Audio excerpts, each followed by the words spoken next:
अस्सलाम वालेकुम। पाकिस्तान ने भारत के कितने त्यारे मार गिराए, ये बहुत दफ़ा बात हो चुकी है, अब तो हमने इसको करना छोड़ दिया। लेकिन बस चीज़ें ऐसी सामने आ जाती हैं कि उन दावों को तक़वियत मिलती है जो पाकिस्तान ने किए थे। इंडिया का डिफेंस अटैशी है इंडोनेशिया के अंदर, उसने वहाँ पर बात करते हुए इंडोनेशियन एक यूनिवर्सिटी के अंदर कहा कि पाकिस्तान ने हमारे त्यारे मार गिराए, लेकिन कितने मार गिराए उसकी तादाद के ऊपर डिस्प्यूट है, लेकिन उसने एक्सेप्ट कर लिया, जिसके ऊपर पूरे भारत में इस वक्त वावेला है। शिव कुमार उसका नाम है, कैप्टन शिव कुमार, जो इस वक्त इंडोनेशिया के अंदर भारतीय डिफेंस अताशी हैं। तो बात तो पाकिस्तान के लिए फ़ख्र की है। वो मार्का जो सिर्फ चंद घंटे में था, भारत आया इस दावे के साथ था कि पाकिस्तान को इतनी पिटाई लगाएगा कि पाकिस्तान इस रीजन में खड़ा होने के काबिल नहीं रहेगा। ये एक मिथ था जो ख़ुद से इंडिया ने अपने ऊपर तारी कर लिया हुआ था कि हम बहुत तगड़े हो गए हैं दिफा के मामले में और पाकिस्तान रवायती जंग में बहुत कमज़ोर है, हमारा मुकाबला कर ही नहीं सकता। लेकिन पाकिस्तान के शेरों ने जब जवाब दिया तो उसके बाद से सूरत हाल यह है कि कई दिन तक भारतीय फ़िज़ाइया अपने त्यारे उड़ाकर हवा में नहीं लेकर आई, उनको समझ नहीं आया कि हमारे साथ हुआ क्या है। पाकिस्तान के फील्ड मार्शल का दौरा अमेरिका भी हुआ और उनकी जो मुलाकात थी सदर ट्रंप के साथ 1-on-1 बहुत सिग्निफिकेंट थी। उसके बाद में क्या आइंदा इस सूरत हाल होगी पाकिस्तान और अमेरिका के बाहमी ताल्लुकात की, रीजनल सिक्योरिटी के क्या कोई ऐसे डायनामिक्स हैं जो अभी तक हमें मालूम नहीं है, और हुकूमत सारे इस मामले में कैसे देखती है और कैसे इसको लेकर आइंदा आगे बढ़ना चाहती है। इन तमाम बातों को डिस्कस करने के लिए आज हमारे साथ मेहमान शख्सियत हैं पाकिस्तान के वज़ीर दिफा ख्वाजा मोहम्मद आसिफ साहब। ख्वाजा साहब बहुत शुक्रिया। शिव कुमार का जो स्टेटमेंट है वो पढ़ के मुझे बहुत मज़ा आया, क्योंकि उसके ऊपर इंडिया में बहुत रिएक्शन है। वो कहते हैं जहाज़ तो गिरे हैं लेकिन इतने नहीं जितने वो कह रहे हैं। चलो हम 6 कह रहे हैं, 5 गिर गए होंगे, लेकिन एक्नॉलेजमेंट आ गई, कन्फेशन आ गई है कि हाँ जी साढ़े नाल हो गया। तो आप इसको कैसे देखते हैं? बड़े फ़ख्र की बात है जी। और while this thing was going on तो मुझे फीडबैक आ रहा था, तो अल्लाह ताला ने उसकी मेहरबानी है, अल्लाह ताला की मेहरबानी है, दुआएं हैं कौम की कि उन्होंने ये वक्त दिखाया हमें कि सर उठा के हम जो है इस वक्त दुनिया में चल रहे हैं। अल्लाह का शुक्र, उसका शुक्र है।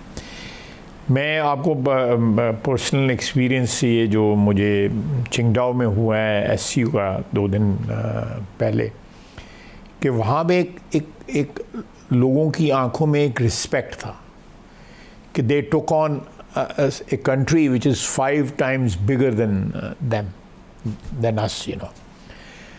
और उसको जो है उसका जो तकब्बर था मोदी का या मोदी के साथी जो थे उसका तकब्बर, वो जो है जिस तरह मट्टी में मिला है, मैं समझता हूँ आजी के साथ कहूँगा कि ये हमारी 78 साल तारीख़ का एक बड़ा, मैं समझता हूँ कि जो हमेशा याद रह गए ये लम्हात जो है जो हम हमारे। वजह से बीइंग डिफेंस मिनिस्टर मैं तो शायद उतना करीब से उन चीज़ों को व्यू नहीं किया, हम तो एज ए जर्नलिस्ट उन चीज़ों की जो इन्फॉर्मेशन हासिल कर पाते हैं वहीं तक महदूद है।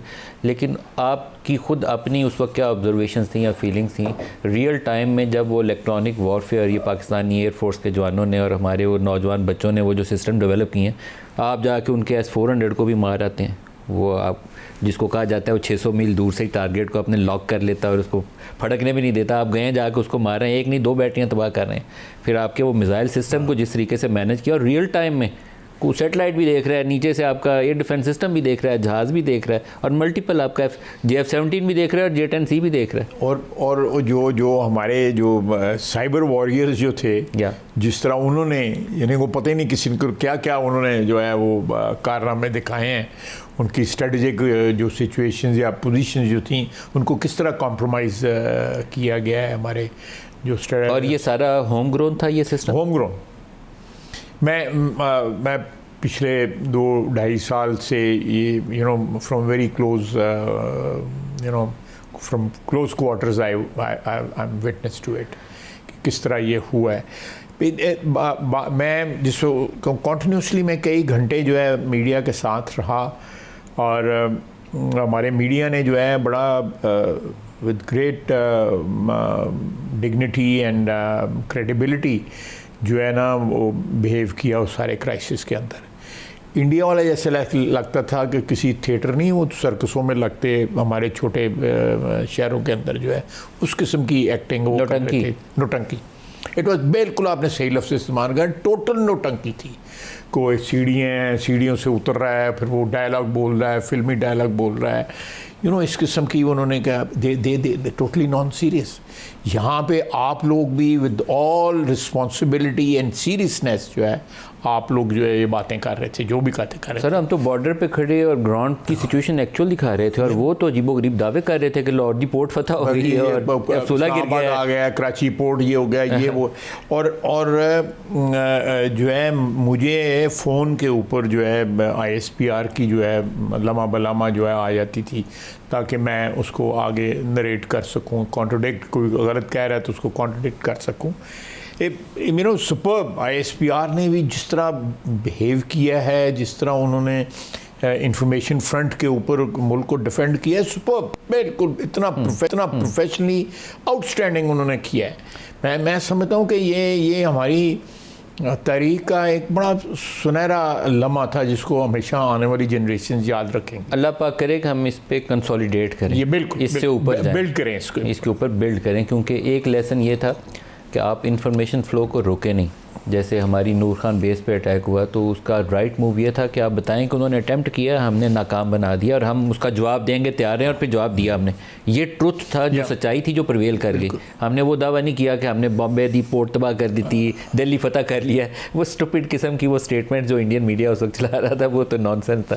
सर एक चीज़ और आपसे जान लूँ, अब तो ये पब्लिक डोमेन में आ गई। प्राइम मिनिस्टर साहब का एक स्टेटमेंट आया कि चाइना ने हमें J-35 त्यारे ऑफ़र किए, 40 हम शायद ले रहे हैं एयरफोर्स वालों से भी जब हम पूछते हैं। और इसी तरीके से उनका नया मिसाइल है, हमारे पास पहले PL-15 था, अब वो PL-17 हमें ऑफ़र कर रहे हैं, जिसकी रेंज ज़्यादा बिगर है और लॉन्गर है, ज़्यादा इफेक्टिव है। इसी तरीके से system which is more modern, I think HQ-19 उसको बोलते हैं, तो वो हम तीनों चीज़ें उनसे एक्वायर कर रहे हैं। बीइंग डिफेंस मिनिस्टर अगर उसको भी थोड़ी सी एक्सप्लेन कर दें। नहीं, मुझे इनके टेक्निकल जो नाम है वो तो नहीं पता, लेकिन मेरी अभी भी SCO में भी उनके डिफेंस मिनिस्टर से मुलाकात हुई है। जो हमारी उनके साथ ऑल वेदर फ्रेंडशिप जो है, मेरा ख्याल है बड़े बड़े अच्छे हमारे दोस्त हैं, सबकी इज़्ज़त आबरू और एहतराम करते हैं।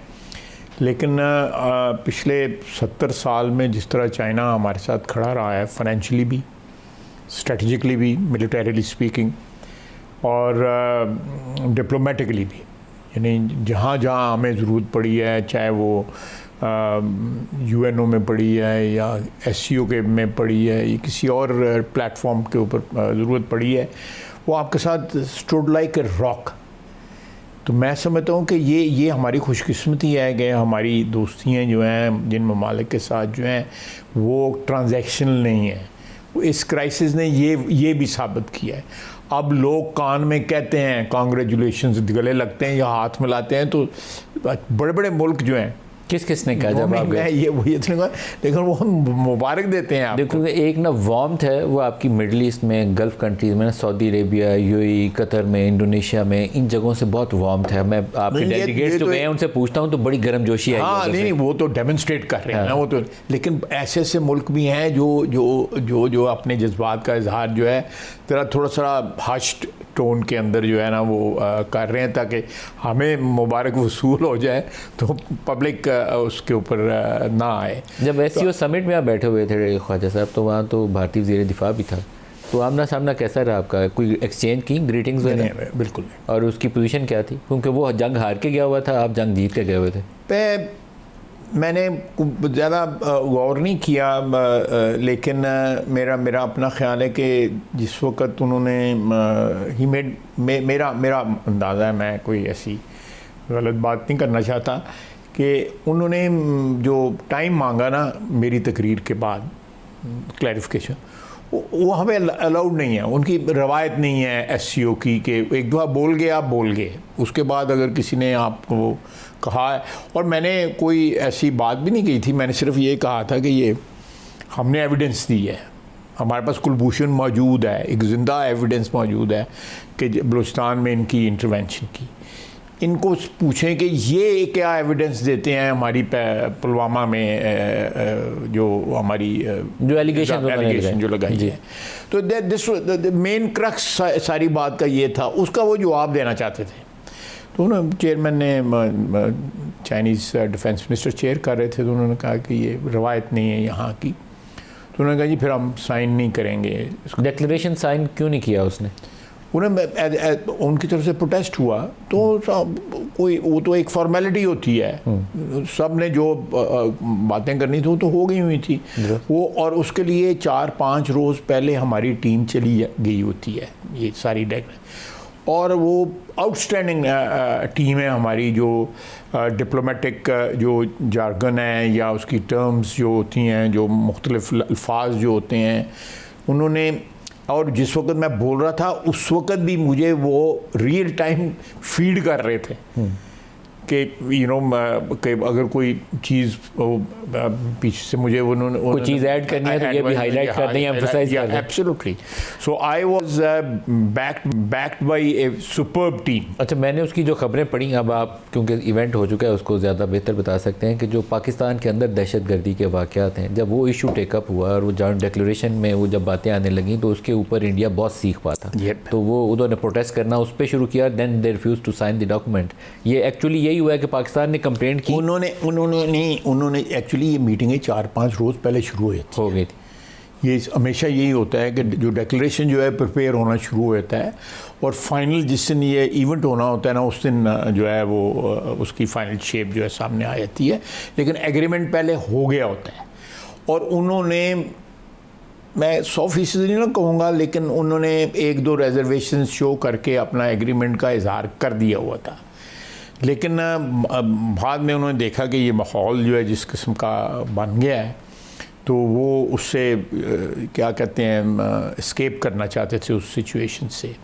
और मैं समझता हूँ कि अगर वो कर देते साइन जो है, ठीक है इंटरनल उनको कोई पॉलिटिकल प्रॉब्लम्स उसकी ज़रूर होती थी, लेकिन उनका काट काट में बड़ा फ़र्क पड़ा है इस बात से जो है ना। जो पाकिस्तान के अंदर भारतीय दहशतगर्दी है, इसके ऊपर बाकी एससीओ के जो मेंबर ममालिक थे वो आपको सपोर्ट कर रहे थे? जी बिल्कुल, क्योंकि हमने कोई ज़ुबानी कलामी बात नहीं की, एविडेंस दी है कि भाई हमारे पास एविडेंस है, और इंटरनेशनल कोर्ट को जो ICJ जो है उसके अंदर ये केस है, ये जो कलभूषण वाला, वो हमने पूरा उसकी बैकग्राउंड बयान की जो है। अच्छा ख्वाजा साहब, बहुत से जो डिफेंस एनालिस्ट हैं उनका ख्याल ये है कि एक शिकस्त खोरदा मोदी ऐसे ही है जैसे ज़ख्मी सांप होता है, तो वो मुड़ेगा ज़रूर और दोबारा आपकी तरफ अटैक करेगा, इसके लिए पाकिस्तान को हमा वक्त तैयार रहना चाहिए। आपको लगता है इसकी पॉसिबिलिटी है, लेकिन मेरा ख्याल है कि उसको अंदर से भी जो है ना वो इतनी सपोर्ट हासिल नहीं है। सबको पता है कि ये अपनी पॉलिटिकल माइलेज जो है ना उसको रिकवर करने के लिए, साहब वो जितना वल्नरेबल होगा उतना ज़्यादा इम्कान है कि मैं उसकी बात नहीं मैं कर रहा, मैं जो माहौल, जो हिंदुस्तान का वैसे माहौल है, वहाँ पे जो पॉलिटिकल पार्टीज़ हैं, जो कॉलम नवीस हैं, सीनियर जो दानश्वर हैं, वो सारे के सारे जो है ना वो इस चीज़ को जो है रियलिटी पब्लिक के सामने रख रहे हैं कि ये बंदा झूठ बोल रहा है, ये गलत बयानी कर रहा है ये बंदा जो है। और मेरा अपना अंदाज़ा है, ये तो बेहतर तो हमारी गवर्नमेंट लेवल के ऊपर, द हाईएस्ट लेवल के ऊपर ये डिसाइड होगा, जब भी डिसाइड होता है कि ये उनको ये एटीट्यूड जो है ना इंडिया को, जो मोदी ने अडॉप्ट किया, जो पोस्चरिंग की उसने, उससे बड़ा नुकसान पहुंचा है उनको।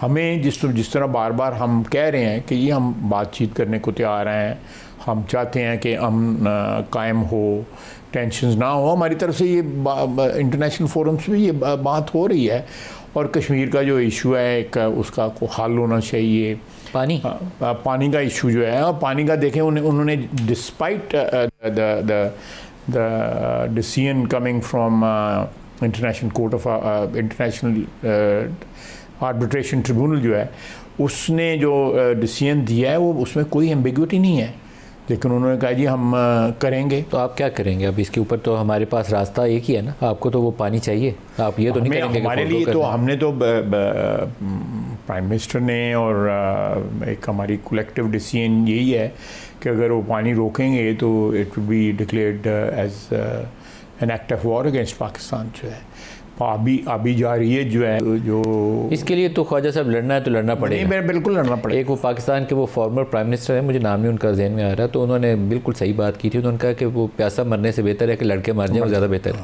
मुझे याद है कि ये माहिदा जब हुआ था ना 60s में, 1960 में ये माहिदा हुआ था, उसके बाद जितनी देर अयूब खान हुक्मरान रहा है उसको ये ताना लगता है कि तुमने हमारे दरिया बेच दिए। तो तीनों ईस्टर रीमर देना तो गलती थी सर। वो बिल्कुल गलती थी, और वो स्टिग्मा जो है ना अयूब खान वो लेके जो है ना इक़्तिदार से अलहदा हुआ। वो स्टिग्मा जो है आज भी जो है ना, यानी ब्यास का तो बीच में नहीं था, लेकिन राफ़ी और सतलुज तो थे। ब्यास तो फीड करता है, वो सतलुज में आ जाता है। तो it was I think A sell out. और आप मैं एक थोड़ी सी एक डिफरेंट टॉपिक पे कि जब भी हमारे यहाँ पे टेक ओवर हुआ है, मैं 3 मिसालें आपको दूंगा। जब भी यहाँ पे टेक ओवर हुआ है और एक हुकूमत ऐसी आई है जो जिसको कॉन्स्टिट्यूशनल बैकिंग नहीं है या पब्लिक की वोट की बैकिंग नहीं है, चाहे वो जैसी भी हो, वो आप डिबेट है, अलहदा डिबेट है कि वो वोट की बैकिंग किस किस्म की है, लेकिन जहाँ टेक ओवर हुआ है 58, उसके बाद 79 और उसके बाद 99, उन सब ने कोई ना कोई ऐसा सौदा किया है जिसमें पाकिस्तान ने जो है ना नुकसान उठाया है। ये बात सही है। तीनों के मैं गिनवा देता हूँ। पहला ये इन्होंने पानी बेचा, अयूब खान है, उन्होंने पूरा कल्चर बेच दिया पाकिस्तान का जनरल अवलाक ने। वो जो डिस्टॉर्शंस जो हैं आपकी 80 की दहाई में जो डिस्टॉर्शंस आई हैं, वो आज तक वो डिस्टॉर्शन करेक्ट नहीं हो सके। सर सिर्फ वो नहीं, सियाचिन नहीं मैं स्ट्रेटेजिक नहीं, वो सियाचिन वगैरह तो एक जोग्राफिकल मैं जो हमारा इथॉस जो है, हमारा कल्चर जो है, हमारी सोच में जो चीज़ आई है, ये दहशतगर्दी उस जमाने रेडिकलाइज कर दिया, रेडिकलाइज करके को अमेरिका की रिक्वायरमेंट थी कि हमारे यहाँ रेडिकलाइजेशन हो। उसके बाद जनरल साहब आए, जनरल मुशर्रफ साहब आए। जनरल मुशर्रफ साहब से वो क्या, उनके जो सेक्रेटरी ऑफ स्टेट थे, उन्होंने एक डिमांड की, उन्होंने 4 डिमांडें उनकी मान ली। Further radicalisation, further influx of Afghan into Pakistan, और हमारी इंटेंगलमेंट ऐसी वहाँ पे हो गई कि आज भी हम जो है ना वो गिराए जो है ना, वो जो नॉट्स जो है ना एक एक करके खोलने की कोशिश करते हैं। कल भी शहादतें हुई हैं, परसों भी शहादतें हुई, रोज़ाना उठा रहे हैं। ये रोज़ाना ये खून किसके हिसाब में जाएगा, ये किसके हिसाब में जाएगा कि ये कुछ सोचे तो कभी अकाउंटेबिलिटी नहीं करनी चाहिए जनरल ज़िया और जनरल मुशर्रफ दौर में जो पॉलिसीज अपनाई। मैं ये तारीख जो है करेक्ट, अगर हमने कोर्स करेक्शन करनी है तो हमें ये बच्चों को बताना चाहिए कि क्या क्या हादसात इस मुल्क में 78 साल में हुए हैं जिसको इस वक्त करेक्ट करने की कोशिश की जा रही है। It will take a long time इनकी करेक्शन जो है, लेकिन कम से कम एक सिमत का जो है तयन तो हो रहा है ना। लेकिन अब बुगटी वाला वाक़या है, बहुत से लोग उसके ऊपर बात करते हुए गुरेज करते हैं, लेकिन आपकी बलूचिस्तान की सिचुएशन में अगर एक इवेंट आपको गिनवाना हो कि पिछले 25-30 सालों में आपने क्या ब्लंडर मारा है वाला, और पुरानी बातें पीछे छोड़ दें, लेकिन अभी रिसेंट पास वाला मिड 50 से स्टार्ट हो गया, अभी वाला बुगटी वाला वाक़या है। नवाब अकबर बुगटी जो थे, उनकी पाकिस्तान की तारीख में डिफेंस मिनिस्टर भी रहे हुए हैं। बिल्कुल, वो गवर्नर भी रहे हुए हैं, चीफ मिनिस्टर भी रहे हुए हैं। उनके ख़ानदान, उनके बच्चे जो हैं हर दौर में जो है एस्टेब्लिशमेंट के और पॉलिटिकल हुकूमतों के जो है राइट साइड पे खड़े हुए हैं। किसी जगह भी खुद आपको लेफ़्ट साइड पे नज़र नहीं आएंगे। मेरा ख्याल है कि वो एक ओवर द जो डेकेड्स जो है एक सी चीज़ वहाँ पे सिमर कर रही थी। उस वाक़े ने जो है ना उसको कहाँ का कहाँ जो है मनफी अंदाज में पहुँचा। कभी इसके ऊपर हमें बात करनी चाहिए पार्लिमान पे, ये नहीं मेरे जैसे प्रोग्रामों में नहीं, पार्लिमान में बिल्कुल करनी चाहिए। और मेरा ख्याल है सर जोड़ के बैठना चाहिए। देखें ये भी हमें एक अपॉर्चुनिटी मिली है बलूचिस्तान में। इस वाक़े ने, ये जो हमारा बुनियानुल मरसूस जो वाक़या अल्लाह ताला ने हम पे मेहरबानी की है, हमारी फ़ौज ने जो फतह, इस वाक़े को भी बेस बना के आप बलूचिस्तान के हालात जो है उनको ठीक कर सकते हो। क्योंकि मैं उसकी आपको थोड़ा सा एक उसका एंगल बताऊँगा। ईरान अब उनके साथ जो है ना उनको सेंचुरीज़ वहाँ पे मुयसर नहीं होंगी। क्योंकि जो पाकिस्तान ने जो ईरान के साथ जो इस सारी क्राइसिस के अंदर जिस तरह पार्ट प्ले किया है, एक बरादराना जो है एक रिश्ता जो है उसको जो डिस्प्ले किया है, उसे कोई नहीं होगा। यानी इंडिया को वहाँ पे जो पजीराई थी ईरान में वो नहीं मुयसर है। इंडियन और अफगान तो जासूसी करते रहे। मैंने अपनी आंखों से देखा है वहाँ पे, और मेरी मुलाकात हुई है वहाँ पे ईरानियों के साथ। बिल्कुल यू ना जो दे यार। सर एक चीज़ बता सकते हैं, ये जो अमेरिकन B-2 थे बॉम्बर्स, इन्होंने रूट कौन सा लिया? क्योंकि उसके ऊपर इंडिया ने शुरू में जो प्रोपेगेंडा किया था, उसके जवाब में जो अभी तक की शवाहिद हैं, वो तो लगता है ये है कि शायद उसमें कोई इंडिया ने हाथ बिठाया हो उनका या कुछ अरब ममालिक से। ये मुझे नहीं पता को B-2 अगर अमेरिका से आ रहे थे तो फिर तो वेस्ट की तरफ से आना था ना उन्होंने। अगर वो किसी और बेस से आ रहे थे, लेट्स अज्यूम कि वो कोई उनका इसमें अटलांटिक में कोई बेस है या पैसिफिक, नहीं अटलांटिक नहीं पैसिफिक में कोई बेस है, पैसिफिक में है ना बेस उनके, साउथ पैसिफिक में बहुत से बेसेस हैं उनके। और अगर वहाँ से आए हैं तो फिर ईस्ट की तरफ से आए हैं, फिर वो इंडिया के ऊपर ओवरफ्लाई किया होगा उन्होंने। वो जो अंडमान वाली साइड है, बाज़ रिपोर्ट कहते हैं कि उसकी तरफ से आए। गुआम में उनको बहुत बड़ा बेस है, गुआम में बहुत बड़ा बेस है उनका जो है। और इसमें जापान में बेसिस हैं उनके, न्यूजीलैंड में तो मुझे नहीं पता, लेकिन मेरा है ऑस्ट्रेलिया में भी बेसिस हैं। ऑस्ट्रेलिया के साथ जो छोटे छोटे तो इस बात का इम्कान है कि वो इंडिया वाली एक जो पट्टी है उसके ऊपर से उड़ते हुए आए हों और तेहरान के ऊपर आके उन्होंने साइड्स के ऊपर। ये भी हो सकता है कि वो जिन ममालिक के ऊपर से उड़ के आए हैं उनकी रेंज भी जो है डिटेक्शन की जो है वो इस तरह की ना हो कि वो उसके रूट को जो है, क्योंकि उन्होंने रूट जो है बड़ा एक आप कह सकते हैं मफल्ड सा रखा होगा कि वो इतनी दूर से 18 घंटे फ्लाई करके आ रहे हैं और आके उन्होंने बॉम्बिंग की और रिफ्यूलिंग भी उनके ऊपर से हुई है, साथ वो टैंकर साथ। ख्वाजा साहब ये गुफ्तगू जारी रहेगी, एक ब्रेक ले लें, हमारे साथ रहिएगा। प्रोग्राम में दोबारा खुशामदीद कहते हैं। अच्छा सर, आपने अभी ये जो टॉपिक छेड़ा हुआ था मिलिट्री डिक्टेटर्स वाला, इसके अंदर एक आपका रीसेंट स्टेटमेंट है जो मुझे लगता है कि उसके ऊपर ज़्यादा बात करने की ज़रूरत है। आप हाइब्रिड सेटअप को सपोर्ट करते हैं, ये एक प्योर डेमोक्रेसी से मुतसादम चीज़ है जिसको आप सपोर्ट कर रहे हैं, तो साथ आप कह रहे हैं कि डिक्टेटरशिप के अंदर ये सारा कुछ हो गया, अब आप कहते हैं हाइब्रिड बहुत अच्छा है। नहीं देखें, हाइब्रिड जो है वो इस वक्त एक इलेक्टेड गवर्नमेंट के हवाले से मैं कह रहा हूँ, इस वक्त एक इलेक्टेड गवर्नमेंट है ना 2024 हाइब्रिड सेटअप के नतीजे में आपकी हुकूमत बनी है। नहीं, मैं उससे पहले क्या था वो भी हाइब्रिड। तो मैं ये कह रहा हूँ कि अगर मैंने ये सिर्फ इसको एक नाम दे दिया उस अरेंजमेंट को, तो उससे क्या आप देखें कि this is the first time कि मैं आई विटनेस अकाउंट दे रहा हूँ ना, this is the first time कि ये एक यूनानिमिटी जो है क्रिएट हुई है मिलिट्री इस्टेब्लिशमेंट में और पॉलिटिकल इस्टेब्लिशमेंट में। मैं उसका जो जितने भी एलिमेंट्स हैं सारी अरेंजमेंट के, उन सब को जो है ना मैं उनका क्रेडिट भी देता हूँ और ख़राज तहसीन भी पेश करता हूँ। आप मुझे बताएं, मैंने कल भी कहा है टीवी पे किसी में इंटरव्यू में मैंने कहा है कि कहाँ नहीं है इस्टेब्लिशमेंट का रोल। अमेरिका में इस्टेब्लिशमेंट के ख़िलाफ़ पिछले 40, 50, 60, 70, 80 सालों में जो भी मूव हुई है, जो भी हुई है, उन्होंने करेक्ट किए हैं ना वो मूव्स। मैं उस डिटेल में नहीं जाऊंगा, इस्टेब्लिशमेंट ने करेक्ट किया है ना सर। लेकिन मेरे उसके ऊपर सवालात हैं। जनरल ज़िया ने जो कुछ लाइन टो की थी वो जनरल ज़िया के किए हुए फैसले थे। जनरल मुशर्रफ ने उससे 180 डिग्री उलट लाइन ले ली थी, वो भी जनरल मुशर्रफ के किए हुए फैसले थे। उसके बाद जनरल बाजवा के वक्त हम जाते थे, वो कहते थे 40 साल पुराने किए हुए फैसले मैं क्या करूं। तो हियर आपका वो नुक्ता बनता है जहां प्रॉब्लम स्टार्ट होती है। कलेक्टिव जब डिसीजन मेकिंग होती है तो वहाँ आप ऐसी गलतियाँ करने से इजतनाब करते हैं। ये कलेक्टिव डिसीजन मेकिंग हो रही है। ये हाइब्रिड का लफ्ज़ जो है आप चेक कर लेंगे, उसके क्या मतलब हाइब्रिड का, ये कलेक्टिव डिसीजन मेकिंग हो रही है। ये इसमें SIFC सबसे बड़ा एग्जांपल है। जितनी क्विक डिसीजंस वहाँ से हो रही हैं गवर्नमेंट के प्रोजेक्ट्स की या गवर्नमेंट के दूसरे इनिशिएटिव्स की, मैं आप एक डिफरेंट उसको जो मैं कह रहा हूँ वो ये है कि कलेक्टिव लीडरशिप जो है आपके मुल्क में इस वक्त जो है दोनों एस्टेब्लिशमेंट्स की मिक्स जो है वो डिसीजंस कर रही है। प्राइम मिनिस्टर इज़ लीडिंग, उसके साथ जो है डिफेंस की इस्टेब्लिशमेंट है, उसके पॉलिटिकल कोलीग्स हैं, सारे हैं, वहाँ से फीडबैक मिलता है, हर चीज़ मिलती है। जहाँ पे आपको स्पीड की ज़रूरत होती है, डोमिनेंट पार्टनर कौन है इस? मैं I am part of it, मैं आई विटनेस हूँ। कोई ये नहीं है कि कहाँ पे कहीं पे कोई डिक्टेशन हमें मिल रही है या कोई हमें कोई कर रहा है, कोई ऐसी बात नहीं है। मैं समझता हूँ कि this can work.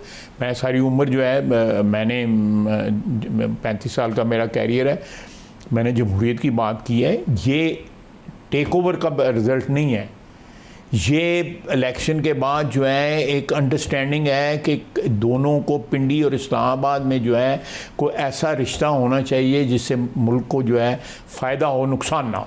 Field marshal की जब ट्रंप से मुलाकात हुई जिसमें 7 DGI थे, डिफेंस मिनिस्टर नहीं थे, फॉरेन मिनिस्टर नहीं थे, तो उसके ऊपर आपकी क्या फीलिंग है? मेरा ख्याल है उनके लिए प्राइवेट एक विज़िट था। मैं तो ये ऑफिशियल विजिट नहीं था पाकिस्तान के आर्मी चीफ का? नहीं, उनको उनका जो मैंने अखबार में पढ़ा है कि जो उनका वहाँ पे जाना जो है वो दैट लंच जो था वो यूएस प्रेसिडेंट से आप किसी भी कैपेसिटी में लंच या डिनर कर रहे हैं और पाकिस्तान का आर्मी चीफ हो या हेड ऑफ स्टेट हो। ऑफिशियल विजिट था, अदरवाइज ऑफिशियल विजिट था, उनको इनवाइट किया हुआ था कई महीने पहले से तो वहाँ लेकिन ये लंच जो था। सिविलियन गवर्नमेंट का क्या फील है उसके ऊपर?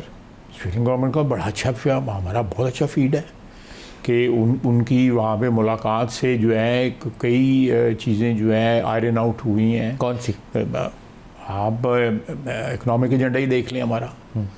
अमेरिका में सपोर्ट कर रहा है जो इंटरनेशनल जो फोरम्स हैं, इकोनॉमिक फोरम्स जो हैं, जो जहाँ पे हमें फाइनेंशियल की ज़रूरत है, हमें अपने टैरिफ्स में उनकी ज़रूरत है।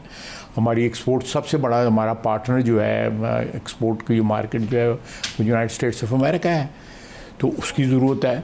दूसरा ये है कि हमें डिप्लोमेटिकली उनकी ज़रूरत है। एक वक्त था कि अमेरिका जो था वो हिंदुस्तान के साथ जो है बड़ा क्लियर कट खड़ा होता था। इस वक्त जो उन्होंने पार्ट प्ले किया है उसमें पाकिस्तान की फतह हुई है और पाकिस्तान ने को उस सीज़ फायर को हिंदुस्तान क्यों इनकार कर रहा है कि जी नहीं अमेरिका को कोई रोल नहीं है। बहुत से लोगों को तशवीश है कि आम तौर पर जब आपकी बिगनिंग होती है ना एक न्यू फ्रंट लाइन एलाई के तौर के ऊपर, आम तौर पर इन्हीं जुमलों के साथ होती है, ग्रेट मैन, वेरी इम्प्रेसिव। तो वो ये माजी के अंदर हम 3-4 दफ़ा मैं आप जिधर रेफ़र कर रहे हैं मैं वो अंडरस्टैंड कर रहा हूँ, लेकिन देखें उस वक़्त उन लोगों की ग्रेट मैन या जो भी आप जिनके मतलब इस्तेमाल कर रहे हैं उनकी ज़ाती ज़रूरत थी। ये ज़ाती ज़रूरत नहीं है, ये एक कलेक्टिव ज़रूरत है आपके मुल्क की, आपके कौम की, आपके सिस्टम की, आपकी इकोनॉमी की, आपकी डिप्लोमेसी की, इन सब की एक ज़रूरत है, एक कलेक्टिव ज़रूरत है। लेकिन हम किसी अमेरिका के किसी फॉरेन पॉलिसी गोल का दोबारा हिस्सा बनने तो नहीं जा रहे? नॉट एट कॉस्ट जो हम बेयर ना कर सकें, ये नहीं होगा इंशाल्लाह ताला। क्योंकि हम जहाद अफ़गानिस्तान में फ्रंट लाइन लाए थे, फिर 9/11 के बाद दहशतगर्दी के ख़िलाफ़ फ्रंट लाइन लाए थे, सीटो सेंटो में हम एलाई थे, फिर जब वो ज़रूरत ख़त्म हो गई तो फिर हम मोस्ट सैंक्शनड एलाई थे। तो ये काम हमारे साथ बहुत दफ़ा हो चुका है। मैं ये बातें खुद हर फोरम पे I just want to understand कि आप इंगेज कर रहे हैं तो किन तरफ से कर रहे हैं। ये बातें मैं जो है अमेरिका में जा कर चुका हूँ, वहाँ पे उनके थिंक टैंक्स में कर चुका हूँ, बल्कि मैंने एक बड़ी क्रेडिबल वॉइस है वहाँ पे जिसने गोस्ट वॉर लिखी हुई है, स्टीव कोल के क्या नाम है उसका, स्टीव कोली। तो मैं मेरा उसके साथ एशिया सोसाइटी में जो क्या कहते हैं मुलाकात हुआ था, तो मैं इसी सब्जेक्ट पे बोला जिसकी आप बात कर रहे हैं। ये बिल्कुल उससे मैं समझता हूँ कि बिल्कुल टोटल डिपार्चर है जो जनरल मुशर्रफ, जनरल ज़िया और अयूब खान ने अमेरिका के साथ जो तल्लुकात जिनका कोई हमें फ़ायदा कहीं भी ना पहुँचा। हमें बिल्कुल it's a two-way traffic, it's not a one-way traffic. इसमें हमें इकोनॉमिक फ़ायदे भी होंगे, हमें डिप्लोमेटिक फ्रंट के ऊपर भी फ़ायदे हो रहे हैं, ऑलरेडी हो रहे हैं, इकोनॉमिक फ़ायदे भी हो रहे हैं। सर ये तो हमें हमारा तो सांस लेना दुश्वार हुआ वो था ये इकोनॉमिकली जो है आज से 1 साल पहले। आप FATF के में क्लियर हो गए हैं, आपके वहाँ पे वर्ल्ड बैंक के अंदर जो है वो बार बार जो चीज़ जो है सर्कुलर दूर होती है वो कहते हैं बोर्ड में लेके जाएं, इंडिया लेके जाता है, वहाँ पे हमें सारी सपोर्ट मिलती है। ख्वाजा साहब, वाशिंगटन अपने फॉरेन पॉलिसी इंटरेस्ट के बगैर ये कभी लाइन चेंज नहीं करता। ये मेरे 35 साल में तो यही ऑब्जर्वेशन है। मैं सिर्फ ये दुआ मांगता हूँ कि वो कुछ हो जो पाकिस्तान के मुकाबले। आपकी बिल्कुल दुरुस्त है, लेकिन मैं एक बात आपको मैं बताऊँ कि जो अमेरिका में भी इस वक्त जो सियासत हो रही है वो उनकी कन्वेंशनल जो सियासत के जो ट्रेंड्स हैं उनके मुताबिक नहीं हो रही। आप एग्री करते हैं? ये सही है बात, बहुत ही अनकन्वेंशनल अप्रोच है ट्रम्प की। या दैट्स ट्रू। तो उस अनकन्वेंशनल जो कन्वेंशनल सियासत थी जिसके ऊपर हम बात कर चुके हैं, अभी हमने बात की है कि 3 अदवार हुए, उसमें कन्वेंशनल सियासत से हमें क्या मिला। अब एक अनकन्वेंशनल सियासत है और वो खुद भी कहते हैं, प्रेसिडेंट यूनाइटेड स्टेट्स भी कहते हैं कि जिस तरह की वो अप्रोच है या जिस किस्म की गुफ्तगू है, जिस किस्म के अल्फाज जो इस्तेमाल करते हैं, तो मैं समझता हूँ कि इस सिचुएशन से अगर हम इसमें तमाशाई बने और स्पेक्टेटर बने और उसमें प्लेयर ना बने तो इससे बहुत बड़ी गलती होगी। आप प्लेयर बनने जा रहे हैं? प्लेयर हम हैं इस वक्त, ये ऑलरेडी देयर। ये बड़ी सिग्निफिकेंट स्टेटमेंट है जो आप दे रहे हैं, लेकिन मैं सिर्फ उस खेल को समझना चाहता हूँ कि कौन सा वो खेल है जिसमें हम खेलने जा रहे हैं। हॉकी नहीं, मेरा नहीं ख्याल कि देखें इस वक्त एक डिपार्चर है अमेरिकन फॉरेन पॉलिसी में भी। एक दो जगह जो है पैलेस्टाइन जो है वो हमारे दिल से जो है वो हमारा अपना इशू है, लेकिन इंटरनेशनल डिप्लोमेसी में यूक्रेन के इशू के ऊपर या और इशूज़ हैं, हमारा इंडिया का इशू जो है इसके ऊपर जो है उन्होंने जो डिसाइसिव रोल प्ले किया है, they could have taken advantage of. Sir ये किसका फैसला था कि नोबेल पीस प्राइज़ के लिए ट्रंप को नॉमिनेट किया जाए? ये ख्वाजा आसिफ का था, प्राइम मिनिस्टर का था, फॉरेन मिनिस्टर का था? हुकूमत का कलेक्टिव था। कब हुआ? कैबिनेट में बैठ के डिबेट किया आपने इसको?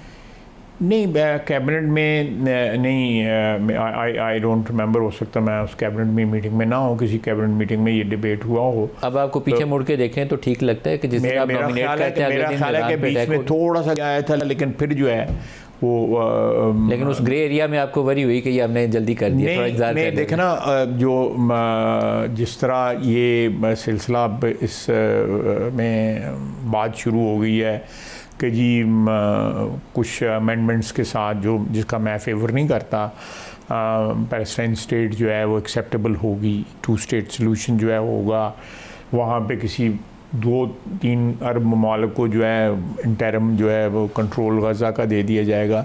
Again I have my personal opinion on that, लेकिन ये है कि दोबारा वो किताबें तो खुल गई हैं ना सर। लेकिन एक खबर ये भी है कि अब्राहम अकॉर्ड्स के ऊपर सऊदी अरेबिया और उसके बाद आप दोनों के साथ प्रेशर आ रहा है।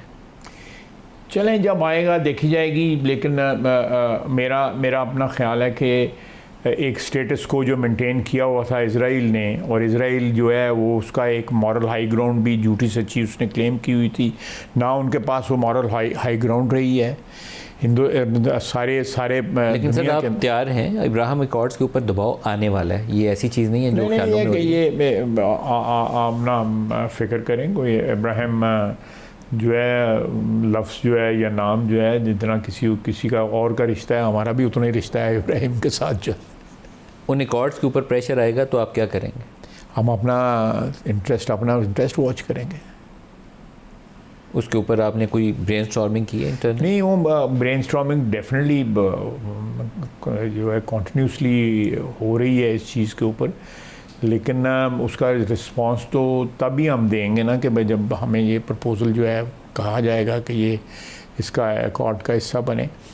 लेकिन मैं आपको एक बात as a very humble student of history मैं आपको कहूँ कि ये चीज़ें जो है ना जो इस वक्त अनफोल्ड हो रही हैं, ये 9/11 के बाद जो है 9/11 जिस वजह से हुआ, आज समझ आती है किस वजह से हुआ, और वो चीज़ें जो है मैं समझता हूँ कि आप जितना मर्ज़ी कंट्रोल्स या जितनी मर्ज़ी ऑर्गेनाइजेशनल एबिलिटीज़, जितनी मर्ज़ी उसकी डेप्थ हो, लेकिन बाज़ वाक़यात ऐसे हो रहे हैं जी जो कंट्रोल सिस्टम जो बिग पावर्स का रहा है पिछले पोस्ट सेकेंड वर्ल्ड वॉर जो है वो उतना इफेक्टिव नहीं रहा, और उसमें बहुत बड़ा पार्ट प्ले किया है the will of Palestinian people.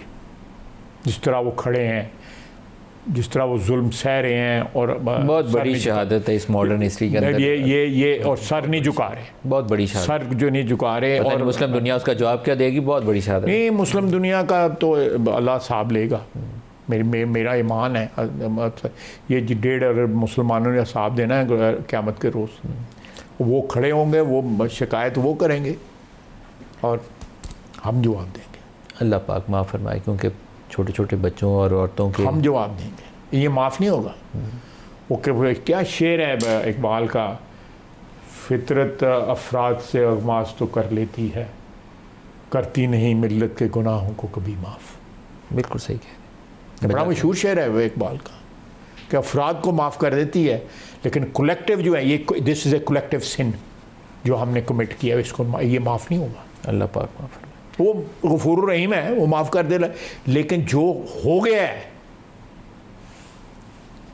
Modern history में उसकी कोई मिसाल नहीं। ये पुरानी हिस्ट्री में भी कोई मिसाल नहीं है। मैसेकर्स हुए हैं, जेनोसाइड हुए हैं, बड़े हुए हैं, लेकिन इस तरह का तो नहीं है। लाइव आप देख रहे हैं कि बच्चों के साथ क्या हो रहा है, और आप देखें कि ज़मीर कहाँ कहाँ लोगों का जागा हुआ है। ब्रिटेन में, वेस्टर्न यूरोप में, कनाडा में, अमेरिका में, साउथ अमेरिका में, ऑस्ट्रेलिया में, न्यूजीलैंड में, और हू का आलम है मुसलमान दुनिया के अंदर जो है स्ट्रीट्स में, हू का आलम है।